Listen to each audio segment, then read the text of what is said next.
production des studios SOR.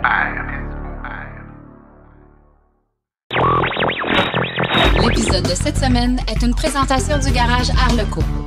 Arleco, servir au-delà de la réparation. On tentera de battre le record Guinness du défilé avec le plus grand nombre de véhicules électriques au Salon du véhicule électrique de Saint-Hyacinthe. Ford veut rendre les véhicules électriques plus abordables. Polestar veut lever $1 milliard américains pour compétitionner Tesla. Lucid Motors présente les premiers Lucid Air. Des conférences en ligne gratuites de l'Association des véhicules électriques du Québec pour les propriétaires et les gestionnaires de condos. Ce fut un grand succès au Salon du véhicule électrique de Montréal, du Saguenay-Lac-Saint-Jean et de Québec. La troisième chronique Tesla de Laurent Gigon nous parle des nouveautés pour l'entreprise. Les réflexions branchées de Claude Gauthier nous parlent justement du Salon du véhicule électrique du Saguenay-Lac-Saint-Jean. Et en grande entrevue, Steve Flamand nous parle de la Ioniq 5. Tout ça dans la 112e de Silence on roule.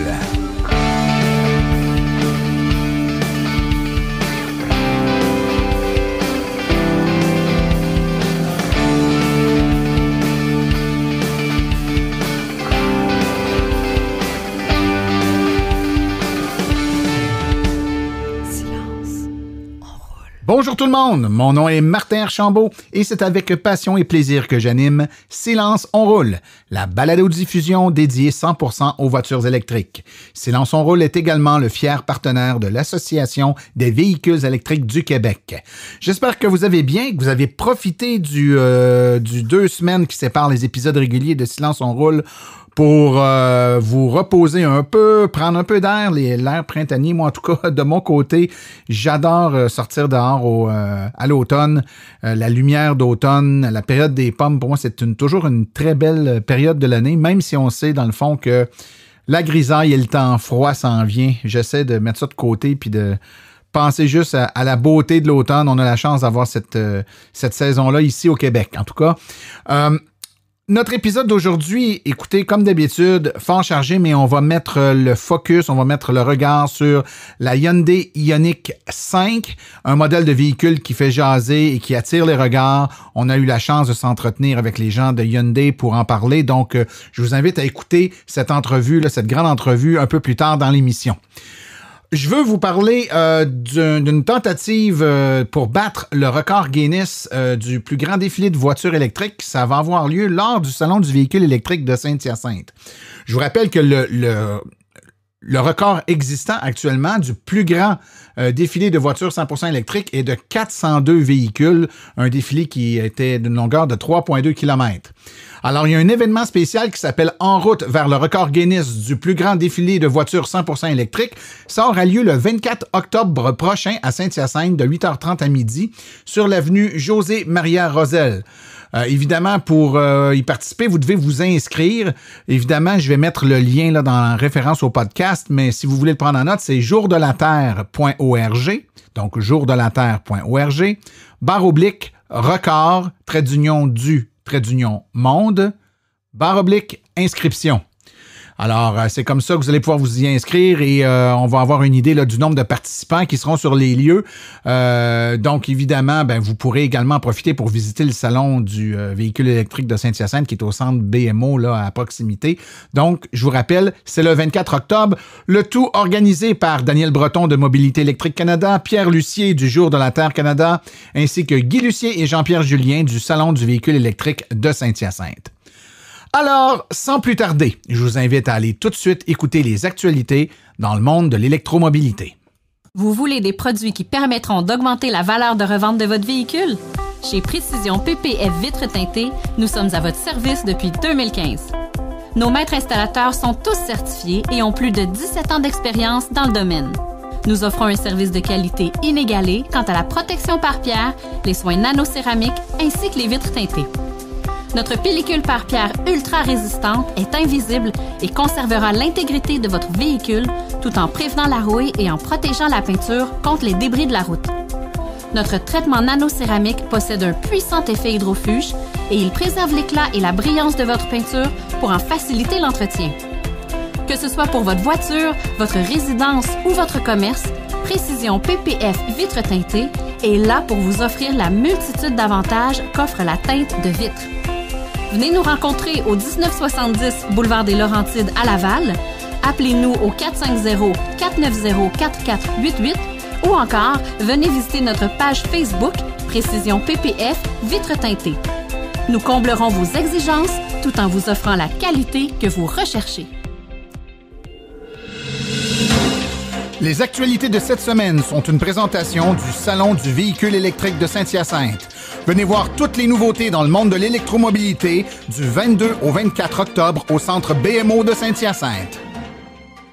Cette semaine, le PDG de Ford, Jim Farley, a déclaré que l'une des principales priorités des constructeurs automobiles était de rendre les véhicules électriques abordables pour les consommateurs. Je suis inquiet au sujet de l'abordabilité, a déclaré Farley à la presse lors d'une rencontre avec Mary Kramer, la directrice de l'événement annuel Détroit Homecoming. Le consommateur moyen ne peut pas se payer ses véhicules et nous avons beaucoup de mal à travailler et à rendre ces véhicules plus abordables. C'est ce qui me tient éveillé la nuit, a-t-il déclaré. Farley a rajouté « La nouvelle génération de propriétaires électriques ne veut pas nécessairement des petites voitures économiques, ils veulent des Mustangs, ils veulent des camionnettes, ils veulent des fourgonnettes utilitaires. Ils veulent les meilleurs produits. Les demandes du F-150 Lightning ont explosé en Europe et aux États-Unis et en Chine. Nous avons 150 000 commandes en main. Le pick-up n'est pas rapide, il est très rapide et il peut alimenter votre maison pendant 3 jours. Je pense que cela devrait vraiment accélérer l'électrification. » La compagnie Polestar, nous en parlions dans le dernier épisode, est une société, un constructeur suédois de véhicules électriques axé sur la performance et soutenu par Volvo. La compagnie espère lever environ 1 milliard de dollars américains qui lui permettra d'étendre sa gamme de modèles de production haut de gamme afin de compétitionner Tesla.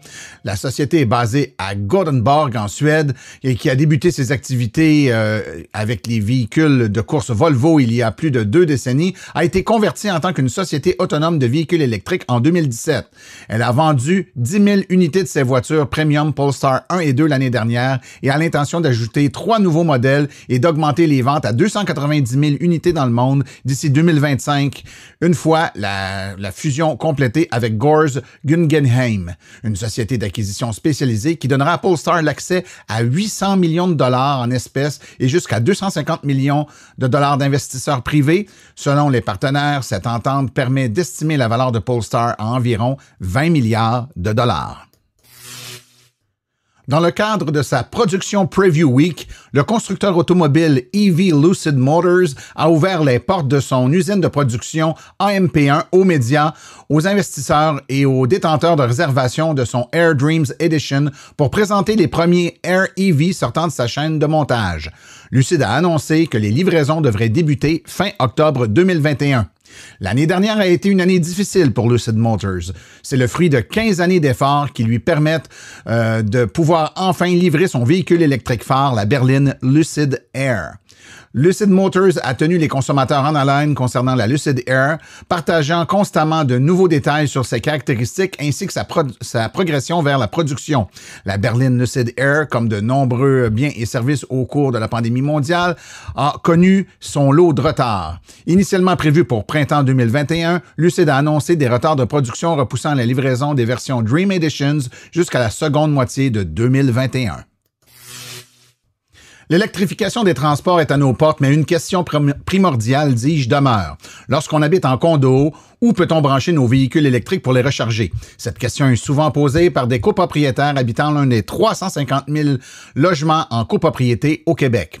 L'Association des véhicules électriques du Québec, en collaboration avec le regroupement des gestionnaires de copropriété du Québec et la plateforme informative Merbly, donnera prochainement des webinaires gratuits sur la recharge en condo. L'un des webinaires s'adressera aux gestionnaires d'immeubles de copropriété et l'autre s'adressera plutôt aux copropriétaires. Ces séances d'information permettront à tous de définir les grandes lignes d'une stratégie de recharge adaptée à leur immeuble et de connaître les étapes menant à l'installation de bornes de recharge dans l'immeuble, qu'il soit habité ou géré, et de découvrir des exemples de projets à succès semblables, ainsi que d'avoir la possibilité de poser des questions sur les besoins et les contextes de leur copropriété et obtenir des réponses claires et appropriées. Pour avoir toutes les informations pour vous inscrire à ces webinaires, veuillez visiter le site web de l'Association des véhicules électriques du Québec. GM a annoncé la semaine dernière la mise en production de ses premiers fourgons de livraison électrique BrightDrop EV600. Il présentera une deuxième version baptisée la EV410. C'est un revirement assez rapide étant donné que GM avait présenté la EV600 en janvier ainsi que ses plans pour la construire en Ontario. L'EV600 sera le premier véhicule de BrightDrop, une nouvelle entreprise autonome axée sur les fourgonnettes électriques pour les flottes commerciales. Selon GM, le projet a été développé en seulement 20 mois, ce qui fait de l'EV600 le véhicule le plus rapide à être mis sur le marché de son histoire.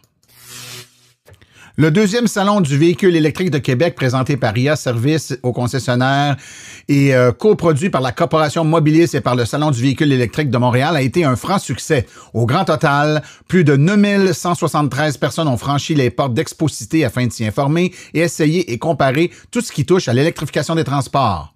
ont participé à l'inauguration du salon l'honorable Jean-Philippe Champagne, ministre fédéral de l'Innovation, des Sciences et de l'Industrie, et M. Jonathan Julien, ministre de l'Énergie et des Ressources naturelles et ministre de la région de la Côte-Nord.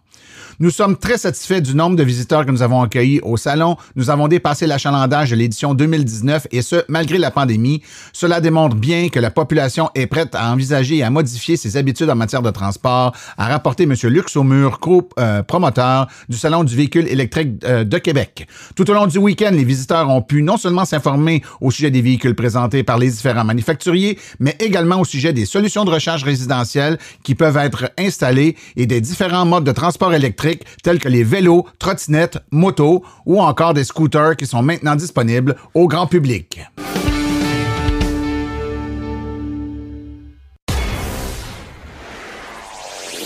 La chronique Tesla est une présentation de la boutique Réserve Bière et Saveurs, la référence en bière, cidre et vin. La boutique Réserve, 1001 rue Patrick Farrar, à Chambly.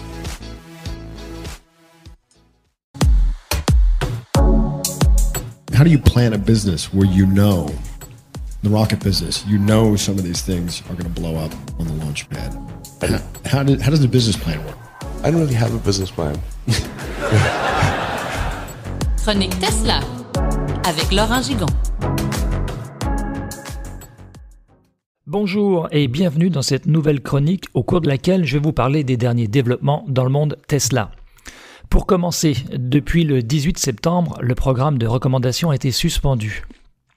Ce programme offrait un lien unique à chaque propriétaire de Tesla lui permettant de recevoir des primes en fonction du nombre de fois qu'il était utilisé lors de la commande d'un nouveau véhicule. Au cours des années, les primes ont évolué pour atteindre un sommet après le lancement du Model 3. À cette période, chaque nouvelle vente vous rapportait 2% de réduction sur l'achat d'un Roadster. On estime que plus de 80 Roadsters ont été gagnés, en plus de toutes les réductions offertes à ceux qui ont accumulé moins de 50 recommandations. Tesla a alors réduit ses primes à des kilomètres de superchargement gratuits pour finalement y mettre fin. On peut comprendre cette décision puisque Tesla n'arrive même pas à fournir à la demande alors que les listes d'attente s'allongent pour tous les modèles de sa gamme. Actuellement, il faut prévoir plus de 6 mois de délai entre sa commande et la livraison. Une nouvelle fonctionnalité de l'autopilote a été ajoutée pour renforcer la sécurité. Désormais, à l'approche des véhicules de secours, le système réduit la vitesse et change éventuellement de voie. Rappelez-vous que l'Agence fédérale américaine chargée de la sécurité des transports avait ouvert une enquête à la suite de plusieurs collisions impliquant des véhicules de premiers répondants et des Tesla en mode autopilote. Tesla a donc réajusté le tir avec cette mise à jour. La version 10.1 du FSD Beta a été déployée et est maintenant offerte à un plus grand nombre d'utilisateurs. Grâce à un bouton de demande de téléchargement, les propriétaires américains qui ont l'option FSD activée peuvent envoyer une demande d'accès à cette nouvelle version, jusqu'alors réservée à un groupe restreint de personnes choisi par Tesla. Rappelons que cette version de FSD permet la navigation sur autopilote sur toutes les routes, y compris en milieu urbain. En théorie, elle permet donc d'aller d'un point A à un point B sans aucune intervention. À ce stade de développement, le système oblige le conducteur à être vigilant et être en mesure de reprendre les commandes en tout temps. Pour limiter les risques d'accident, Tesla a introduit un processus de sélection qui fait appel à de la télémétrie pour établir un indice de sécurité de conduite. L'analyse se fait sur une période de 7 jours et en fonction du résultat, le conducteur aura ou non la possibilité de télécharger cette version de conduite autonome à des fins de test. Cette mesure de sécurité de conduite n'est pas nouvelle dans le domaine de l'automobile puisque plusieurs compagnies d'assurance utilisent déjà ce concept pour établir les primes. Cependant, dans le cas de Tesla, il y a plusieurs différences fondamentales. C'est la première fois que c'est le fabricant de l'auto qui mesure directement la conduite. Ensuite, les véhicules Tesla sont extrêmement connectés à leur environnement. Et les éléments de conduite recueillis sont beaucoup plus pointus qu'une simple analyse de l'accélération et de la vitesse. La voiture va par exemple être capable de mesurer la distance qui vous sépare entre les autres véhicules, votre respect des feux de circulation, votre comportement face aux cyclistes ou aux piétons, etc. En fait, cela démontre que Tesla détient un immense atout. Il peut sécuriser le déploiement de sa flotte FSD et en même temps collecter énormément de données qui vont lui permettre d'offrir des produits d'assurance infiniment plus adaptés à votre conduite et donc aux risques encourus. Autrement dit, les propriétaires et utilisateurs de Tesla vont éventuellement payer moins cher leur assurance par rapport aux propriétaires des autres marques de véhicules, entre autres parce que les capacités d'assistance à la conduite évoluent sans cesse et contribuent à la réduction constante des risques, mais aussi parce que le produit d'assurance sera plus adapté aux risques réels. Imaginez donc l'incitatif supplémentaire s'il vous en coûte 3 fois moins cher pour assurer une Tesla que toute autre marque de véhicule. Du côté de Volkswagen, une réunion de crise a été organisée jeudi dernier, au cours de laquelle les procédés de fabrication de Tesla ont été décrits comme une menace directe au groupe allemand. La Model 3 est fabriquée en 10 heures, ce qui est 3 fois plus rapide que la ID.3. En résumé, le plus grand constructeur automobile mondial n'est pas seulement à la traîne de ses concurrents en matière d'électrification et de numérisation. Selon les propos du patron de Volkswagen, Herbert Diess, je cite, « Volkswagen perd également du terrain en termes de productivité ». Cela place Tesla dans une dimension différente en matière de productivité et de rentabilité. Si tout reste de même, Volkswagen ne sera plus compétitif. Au mois de septembre en Norvège, il ne se vend presque plus de véhicules à essence, puisque plus de 70% des nouvelles immatriculations sont électriques. Tesla se place en haut du classement avec une fulgurante ascension en occupant 40% des ventes de véhicules électriques, surtout grâce au Model Y qui fait une entrée fracassante sur ce marché européen.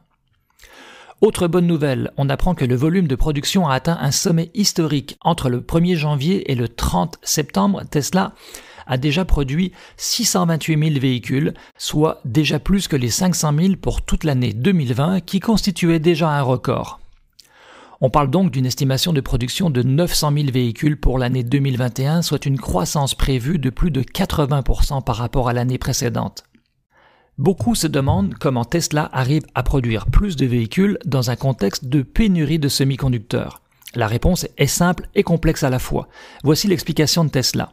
Je cite, « Au premier trimestre, nous avons pu surmonter les problèmes mondiaux de pénurie d'approvisionnement en puces, en partie en nous tournant extrêmement rapidement vers de nouveaux microcontrôleurs, tout en développant simultanément des micrologiciels pour de nouvelles puces fabriquées par de nouveaux fournisseurs. » Fin de citation. En résumé, comme d'habitude, les fabricants traditionnels ont continué à utiliser les mêmes microcontrôleurs qu'auparavant, alors que Tesla est allé en chercher de nouveaux et a reprogrammé les firmware pour être compatibles avec la nouvelle architecture. C'est donc le fruit de l'intégration verticale qui permet une fois de plus à Tesla de se démarquer de la compétition. Voilà, c'est tout pour aujourd'hui. Merci de m'avoir écouté. Je vous donne rendez-vous le 19 novembre pour une nouvelle édition. Mais entre-temps, je vous invite à venir me rencontrer le 22 octobre au Salon du véhicule électrique de Saint-Hyacinthe pour l'enregistrement devant public de la 100e de Silence on roule en compagnie de toute l'équipe. À bientôt.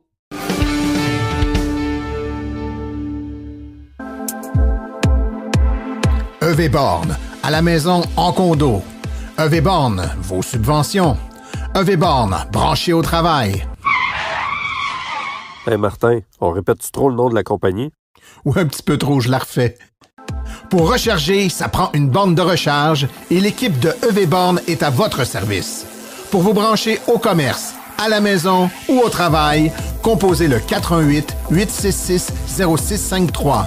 418-866-0653 ou le www.evborn.com. EV Born, la passion à votre service.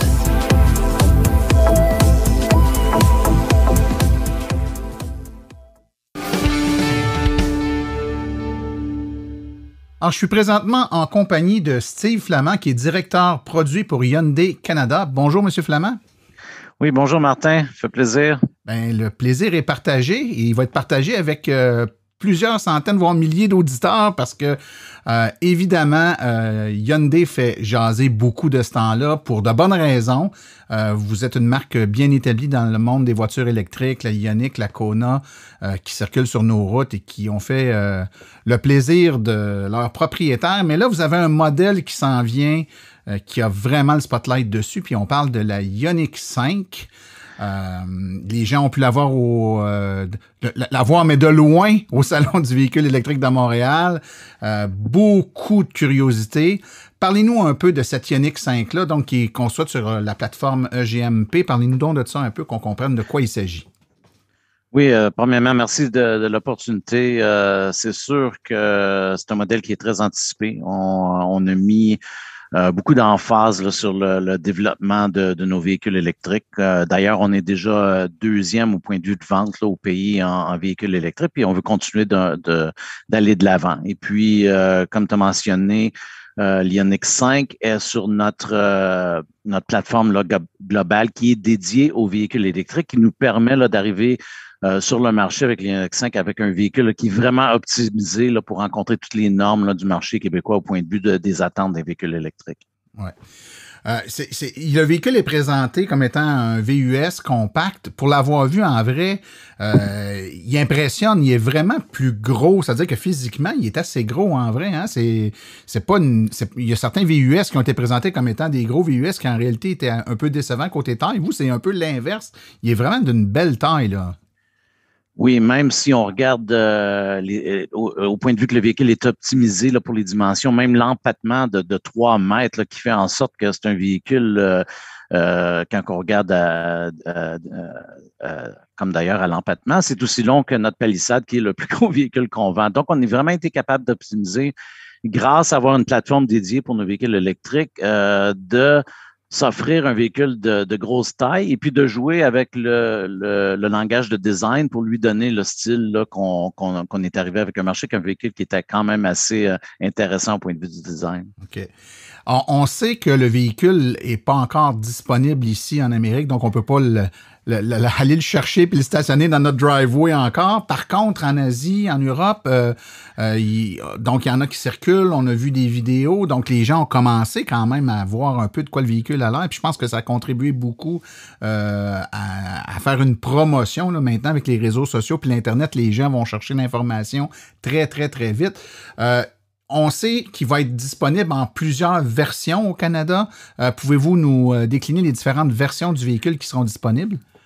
Oui, premièrement, les bonnes nouvelles, c'est qu'on s'apprête à commencer la production pour l'Amérique du Nord, là, qui devrait arriver d'ici, quand j'ai arrivé, là, je parle du début de la production, là, d'ici 2 semaines. Donc, on se rapproche. Et puis, le véhicule là, va arriver ici vers la fin novembre. Là, on va commencer à avoir des voitures qui se présentent chez les concessionnaires. Évidemment, on va avoir 4 versions. Donc, on essaye de couvrir le marché du mieux possible au point de vue du prix, des performances et aussi de l'utilité, cependant, ce que les gens ont besoin. Donc, on va avoir une version à traction arrière avec une autonomie là, environ de 350. Là, on est en train de tout confirmer les chiffres avec les autorités. Et puis, on va aussi avoir une version à traction arrière, mais avec une plus longue autonomie là, qui va aller jusqu'à environ 450 km. Et puis, on va aussi avoir là, sur la même version au point de vue de longue autonomie avec des versions 4 roues motrices. Donc, on essaye là, avec notre approche d'être vraiment avoir une couverture là, maximale pour le marché et puis les attentes de nos clients québécois. Excellent. Donc, une belle gamme, une belle variété là, de configurations possibles pour le véhicule. Écoutez, je ne peux pas passer à côté de vous poser la question parce que vous avez donné des dates, puis c'est vraiment pas loin. Là, donc, les gens qui ont déjà fait une précommande doivent commencer à être anxieux un peu, mais on ne connaît pas encore les prix. Est-ce qu'on sait quand est-ce qu'on va pouvoir avoir une idée du prix de ce véhicule-là? Oui, c'est sûr qu'on est en train de finaliser les prix. On prend toutes les dynamiques qu'il y a dans le marché en considération. Puis, on devrait être prêt là, d'annoncer les prix, évidemment, avant que les voitures arrivent. Là, d'ici probablement 1 mois, on serait prêt à faire ça. Et puis, c'est sûr qu'on va rester là, aligné avec notre approche là, chez Hyundai avec un prix qui va être très attrayant là, au point de vue de ce qu'on apporte avec la voiture pour notre marché. Excellent. Ben écoutez, il y a plusieurs caractéristiques dans le véhicule, puis on va les traiter un petit peu tranquillement, pas vite. Mais il y en a une, je pense, qui ressort du lot parce que, à l'exception fait peut-être de la Porsche Taycan, vous êtes l'un des premiers véhicules, c'est pas le premier véhicule là, à prix non usuraire, à avoir la technologie des batteries à 800 volts. Donc, peut-être rappeler pour nos auditeurs que l'avantage d'avoir une batterie à très, très haute tension, c'est de pouvoir avoir une puissance de recharge qui va nécessiter moins de courant pour la même puissance. Donc, ce qui va permettre des puissances de recharge fort intéressantes. Donc, cette technologie-là est attendue. Ça va permettre des belles performances. Est-ce que vous avez des chiffres à nous donner sur les caractéristiques des batteries qui vont être disponibles dans votre véhicule? Premièrement, il y a 2 types de batteries possibles, 2 tailles. Oui, tout à l'heure, j'ai parlé d'autonomie. Donc, on va avoir 2 autonomies qui sont reliées évidemment à la grosseur de batterie. Donc, on va avoir un battery pack à 58 kW et un à 77 kW qui permet l'intégration dans le véhicule de 2 variances là, au point de vue de l'autonomie et des performances. Et puis, quand on a parlé plus tôt de notre plateforme modulaire de véhicules électriques, c'est vraiment d'être capable d'intégrer toute la technologie qui est disponible dans le marché, donc qui inclut ce fameux architecte à 800 volts, qui permet aussi des charges ultra rapides. Donc, quand on parle ultra rapide, on parle de 10 d'autonomie jusqu'à 80 en bas de 20 minutes. Donc, on parle d'environ 18 minutes, qui est très, très rapide là, si on compare avec niveau 2 là, des voitures plus conventionnelles. Excellent. Il y a aussi une caractéristique qu'on a vu passer qui est la capacité qu'aura le véhicule de servir de source d'alimentation pour des appareils électriques en courant alternatif. Donc, on pourrait aller en camping, par exemple, puis brancher un appareil électrique sur notre véhicule. On a bien vu ça? Oui, évidemment. Donc, notre approche en général de véhicules électriques et de véhicules conventionnels, c'est vraiment de regarder les besoins de nos clients. Et puis, on avait une opportunité assez unique avec ce véhicule-là, c'est d'offrir là, ce qu'on appelle en bon français « vehicle to load », la capacité d'être capable de brancher soit des petits appareils ou soit des outils, dépendamment des besoins de nos clients. Donc, on est très heureux, évidemment, là, de mettre cette option dans nos Ioniq 5 là, dès le début de la production. D'autres questions me viennent à l'esprit. Premièrement, en lien avec les options qui sont dans le véhicule, donc l'équipement qui vient dans le véhicule. J'ai été de ceux qui ont eu la chance de pouvoir voir dans le véhicule, donc les portes ouvertes, et puis évidemment, ça confirme ce qu'on a vu sur YouTube ou ailleurs, des vidéos qui venaient d'outre-mer. Donc, 2 écrans qui sont vraiment très grands, hein. C'est impressionnant, là. Je pense que le tableau de bord du véhicule se démarque, là, un peu comme, par exemple, Tesla a un modèle de tableau de bord qui est complètement différent des autres véhicules. Dans le vôtre aussi, c'est très différent de ce qu'on voit dans les autres véhicules électriques. Oui, exactement. Et puis quand j'ai mentionné plutôt qu'on veut rencontrer les demandes et les besoins de nos clients, on met beaucoup d'emphase là, sur notre technologie, nos écrans sur les véhicules électriques et puis notre autre gamme aussi. Et puis, on est très heureux là, avec l'Ioniq 5 d'avoir 2 écrans de 12,3 pouces qui permet une intégration au point de vue de l'expérience dans la véhicule qui est optimisée là, pour rendre les choses plus faciles et plus attrayantes pour les conducteurs et puis les passagers. Oui, vous revenez également avec les technologies, le siège chauffant et ventilé, qui est une option qu'on peut mettre dans le véhicule. Oui. Il y a également, ce qu'on a pu voir, c'est la console qui s'ajuste et le siège qui peut se pencher. Je pense l'idée, ce qui me vient en tête, c'est un peu comme un lazy boy, là, c'est-à-dire que le siège recule et se couche. Là, ce que j'avais pu voir, c'est que ça peut permettre, par exemple, de se reposer ou de se détendre pendant une session de recharge, mais vous l'avez dit, la repose va être de courte durée parce que la recharge ne durera pas longtemps, ce qui est une bonne nouvelle, ceci dit, mais c'est quand même une option qui est intéressante. Parlez-nous donc particulièrement de ce qui est de l'assistance à la conduite, donc Donc, quelles seront les capacités du véhicule, par exemple, en termes de soit cruise control adaptatif ou encore des fonctionnalités un petit peu plus avancées, peut-être dépassement? Qu'est-ce qui est possible de faire avec votre assistance à la conduite?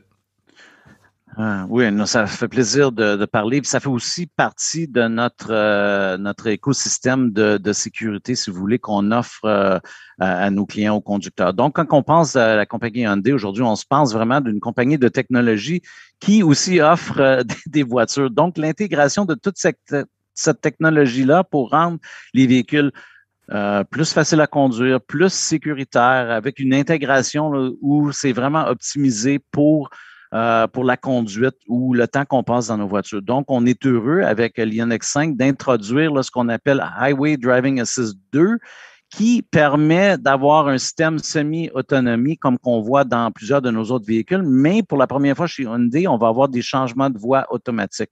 Donc, on continue de pousser l'enveloppe, là, si tu veux, au point de vue des capacités là, de conduite autonomie avec la voiture. Donc, encore une fois, rend la conduite plus plaisante et la rend aussi plus sécuritaire. Quelque chose dont j'ai entendu parler, mais pour lequel je n'ai pas beaucoup de détails, j'aimerais vous entendre là-dessus, c'est le toit ouvrant Vision. Qu'est-ce que c'est que cette option-là? Oui, c'est un gros panneau de verre qui couvre le toit. Donc, on veut donner le plus de flexibilité parce que c'est un VUS au point de vue des clients, être capable de mettre des accessoires sur le toit sans compromettre là, l'exécution au point de vue de toit ouvrant. Donc, on permet d'avoir un toit de verre et aussi d'être capable là, d'installer des options sur le toit. Donc, en fil, un toit ouvrant Vision, là, ça permet une capacité maximale de verre, si tu veux, sur le toit, sans compromettre les capacités de mettre des options sur le toit. OK, donc on a les deux. C'est pas soit on a un rack sur le toit, soit on a un toit de verre. On a les deux, le toit de verre et la capacité. Exactement. Très intéressant. À l'arrière du véhicule, donc, on remarque le haillon qui semble pas avoir d'essuie-glace. Est-ce qu'on a bien vu? Oui, c'est comme ça? Oui, donc beaucoup d'attention de détails. Et puis ça, c'est un sujet qui a été mentionné aussi en Europe. C'est beaucoup de détails a été apporté au point de vue d'optimiser l'aérodynamique de la voiture. Donc, ça l'aide évidemment au point de vue de l'autonomie, mais c'est important aussi de ne pas compromettre le véhicule au point de vue d'avoir la capacité là, d'être capable d'avoir une bonne vision dans le haillon ou vers le verre arrière. Donc, vous avez vu, lorsque vous avez observé la voiture, un design assez unique dans le haut du haillon qui permet là, d'optimiser le mouvement d'air sans apporter l'eau ou de la pluie là, sur le verre arrière. OK. Donc, c'est vraiment le design du véhicule qui fait en sorte finalement que l'essuie-glace arrière sera moins nécessaire compte tenu de l'aérodynamisme du véhicule. Exactement. Similaire de ce qu'on voit sur une berline aujourd'hui. OK. Qu'en est-il d'une possibilité de faire des mises à jour des logiciels ou des fonctionnalités du véhicule à l'aide de technologies sans fil, ce qu'on appelle over-the-air? Donc, est-ce que c'est quelque chose qui va être disponible chez Hyundai avec la Ioniq 5? Oui, on n'a pas de timing, si tu veux, à annoncer aujourd'hui. C'est sûr que c'est une technologie comme plusieurs autres manufacturiers, d'ailleurs, travaillent dessus. Donc, on va avoir des choses à annoncer un petit peu plus tard. Donc, pour le lancement de l'Ioniq 5, non, pas tout de suite, mais comme on dirait en bon français, là, stay tuned, ça s'en vient, une annonce. OK, excellent. Écoutez, on se dirige rapidement vers la fin d'entrevue. Par contre, est-ce qu'il y a une suite ou est-ce qu'il y a un plan chez Hyundai de travailler avec la gamme Ioniq, donc on appelle la Ioniq 5 maintenant, mais on sait que le nom Ioniq va devenir je ne sais pas si on peut appeler ça la marque finalement, hein? Ça va être, il va y avoir plusieurs modèles de Ioniq. Est-ce qu'il y a une Ioniq 6, une Ioniq 7 en développement? Est-ce qu'il y a d'autres modèles de la série Ioniq à venir? Oui, en effet. Donc, on a annoncé dernièrement qu'on va introduire l'Ioniq 6 qui va être une berline sportive, donc environ au même temps l'an prochain. Et puis, d'ici 2024, on va même introduire un VUS à 3 rangées, genre grosseur comme notre palissade. Donc, on va vraiment là, se servir de cette plateforme modulaire électrique pour commencer à compléter la gamme de voitures. Et puis, on se sert de notre sous-gamme Ioniq pour vraiment identifier ces véhicules-là comme être optimisés là, pour au point de vue là, de véhicules électriques. Puis finalement, peut-être un petit mot avant de terminer sur la Genesis, la GV60. Avez-vous des choses à nous dire là-dessus? Bon, évidemment, on est très heureux. Là, on est en préparation d'apporter la GV60 dans notre marché. Au point de vue de l'exécution du véhicule, là, on a déjà montré le design. On va s'apprête à parler un petit peu plus au point de vue technique, mais soyez assurés là, que ça va être vraiment une Genesis là, through and through. Il n'y a pas de compromis. On va introduire de la technologie dedans au point de vue de conduite, au point de vue de performance. Là. Ça va vraiment bien représenter la marque Genesis, qui est une marque audacieuse, qui est une marque qui s'en vient sur le marché avec du succès, avec tous les véhicules qu'on a introduits. Et puis, on se prépare avec ce qu'on vient d'annoncer il y a quelques semaines.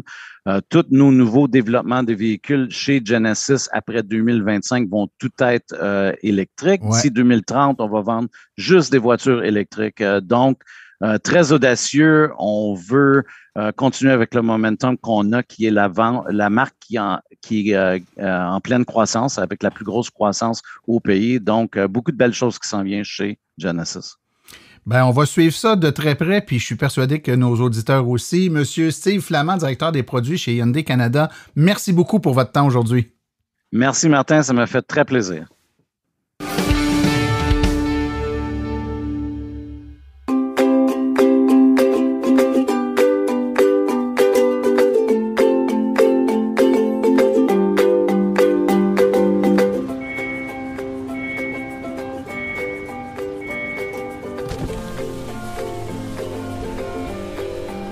C'est vrai que ça brise moins, mais il y a quand même un minimum d'entretien à faire sur nos voitures électriques.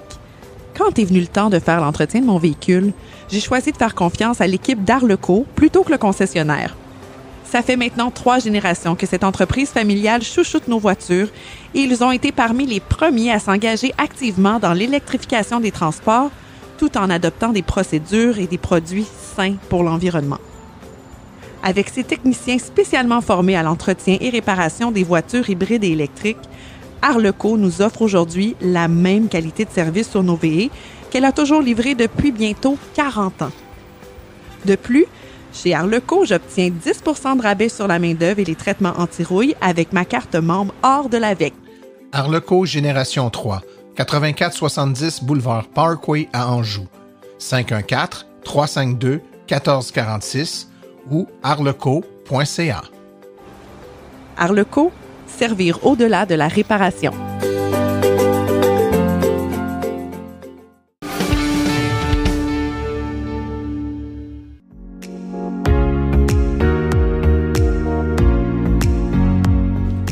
Les réflexions branchées de Claude Gauthier. Alors, bonjour tout le monde et bienvenue à la chronique mensuelle des réflexions branchées de Claude Gauthier. Cette semaine, je veux vous entretenir de mon expérience en tant qu'organisateur du premier salon du véhicule électrique du Saguenay-Lac-Saint-Jean. J'avais déjà visité et j'avais aussi participé aux 2 salons de Montréal et de Québec. C'est ma première expérience en tant qu'organisateur. Je suis pas seul dans l'équipe, donc je tiens à mentionner les noms des 3 autres personnes qui sont avec moi. Donc, on a Dan Fortin, qui était responsable de la logistique, donc toute l'organisation en tant que telle du salon. Là, les gens qui sont arrivés le vendredi, monter leur salon, tout ça, tout était prêt grâce à lui. On a eu Hugo Chavez aussi, qui s'est occupé de la logistique aussi, qui s'est occupé aussi par rapport à la publicité, là, les panneaux à l'intérieur du salon. C'est lui qui les a installés même lui-même, tout ça. À la coordination, la merveilleuse Catherine Boulay qui était, moi je l'appelais notre encre, parce qu'on avait chacun un peu des fois des choses à faire. On n'était pas tous en même temps disponibles. J'ai pu travailler un peu plus cet été parce que j'avais plus de temps là, pour moi je m'occupais vraiment le lien avec les concessionnaires. Puis vu que je suis le directeur régional de l'AVEC, donc c'est sûr que j'avais un lien privilégié pour les essais. Donc je remercie toute l'équipe de l'AVEC, les bénévoles qui sont venus nous donner un coup de main. Donc il y avait Éric Racine qui était en charge de tout ça, avec Sébastien, Marc qui sont descendus de Montréal venir au Saguenay pour nous donner un coup de main. On a eu d'autres personnes aussi qui sont venues s'ajouter à l'équipe. On a eu des bénévoles régionaux qui nous ont aussi donné un coup de main. Ça a été très apprécié. Je remercie tout le monde. Je peux pas nommer tout le monde parce que j'ai vraiment peur d'en oublier, là, mais je vous le dis, là, sans vous autres, ça aurait été vraiment pas pareil. Puis on l'a vu après le salon. On a eu un très beau salon. On a eu un peu plus de 1500 participants, puis on a effectué 220 essais. Donc, les commentaires qu'on a, c'est que les gens étaient très intéressés.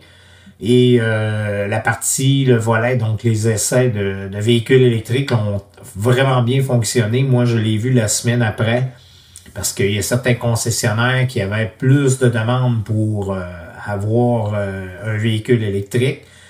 On a vu là, que ça avait eu de bonnes répercussions là, par rapport à ça. Donc, on est très content de ça. On peut déjà vous annoncer qu'il va y avoir une deuxième édition l'an prochain. Et bien sûr, on devrait être plus gros. Cette année, on avait la problématique que les concessionnaires n'avaient pratiquement pas d'inventaire.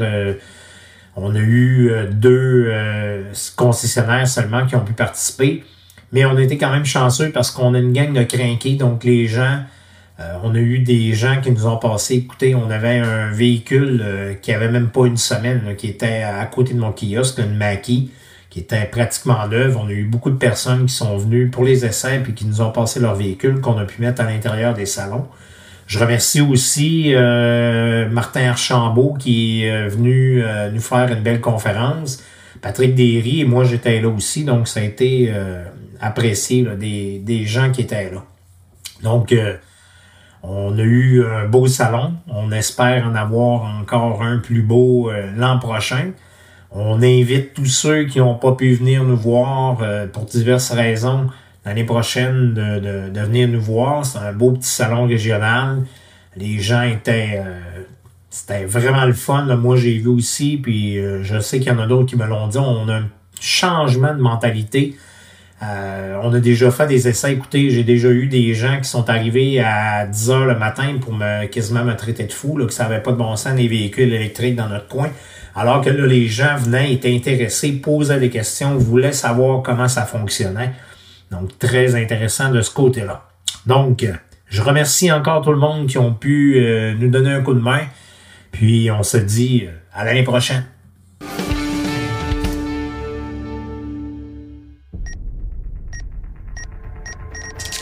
Comprendre son auto en 60 secondes, top chrono.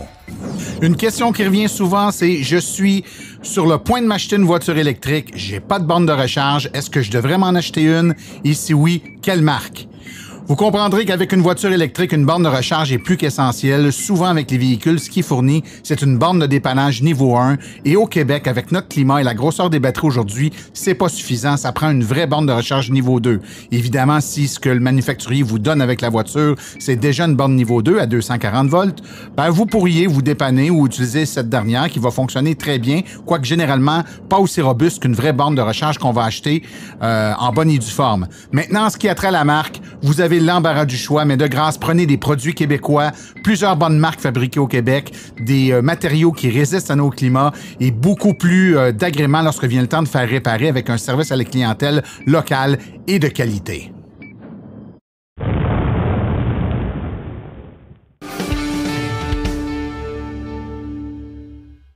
Voici les événements et conférences à venir dans les prochaines semaines dans le monde de l'électromobilité. Mardi, le 19 octobre à 10h, recharge de véhicules électriques en multirésidentiel. C'est une séance pour les gestionnaires. Toute l'information est sur le site web de l'AVEC. Mercredi, le 20 octobre à 19h, recharge de véhicules électriques en multirésidentiel. Cette fois, une séance pour les syndicats et autres. Toujours l'information sur le site web de l'AVEC. Les 22, 23, 24 octobre, c'est le Salon du véhicule électrique de Saint-Hyacinthe au centre BMO, ainsi que le 22 octobre, la 100e enregistrement devant public de Silence on roule. Et finalement, dimanche le 24 octobre 2021 à 8h30, en route vers le record Guinness du plus grand défilé de voitures 100% électriques. Ça se fait à partir du Salon du véhicule électrique de Saint-Hyacinthe. Toute l'information pour s'y rendre ainsi que l'inscription sont disponibles sur le site de l'Association des véhicules électriques du Québec. Ceci conclut la présente balado-diffusion. Silence on roule remercie tous ses collaborateurs et invités, particulièrement aujourd'hui M. Steve Flamand, Claude Gauthier ainsi que Laurent Gigon. Nous remercions également le Garage Arleco, commanditaire principal, et l'Association des véhicules électriques du Québec, partenaire de Silence on roule. La reproduction, la diffusion de l'émission est permise, mais nous apprécierions en être avisés. Toutes questions concernant l'émission peuvent être envoyées à martin@silenceonroule.com.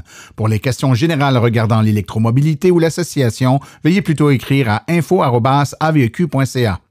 Pour vous renseigner et avoir accès à toute la documentation de l'AVEQ, visitez le www.aveq.ca. Plusieurs veulent écouter nos archives et vous avez accès à toutes nos émissions et à tous les hyperliens qu'on nomme dans nos émissions. Vous avez accès à tout ça dans archives.silenceonroule.com. Mon nom est Martin Archambault et d'ici le prochain balado, j'espère que vous attraperez la piqûre et direz vous aussi, silence, on roule.